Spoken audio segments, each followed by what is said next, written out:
మీకు ఎప్పుడూ కూడా వెంకటాచల క్షేత్ర దర్శనానికి అవకాశం వస్తే నేను రానన్న మాట అనవద్దు.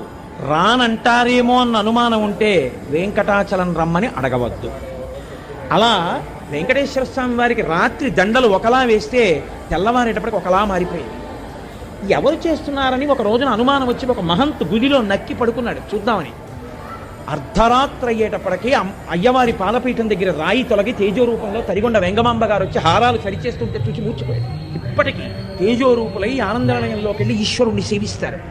బ్రహ్మగారు, చతుర్ముఖ బ్రహ్మగారు ప్రతిరోజు వెంకటేశ్వర స్వామి వారి పాదాలు కడిగి ఆ పాత్ర అక్కడ ఉంచుతారు. అందుకే రాత్రి నీటి చెంబు ఉంచి తలుపులేస్తారు.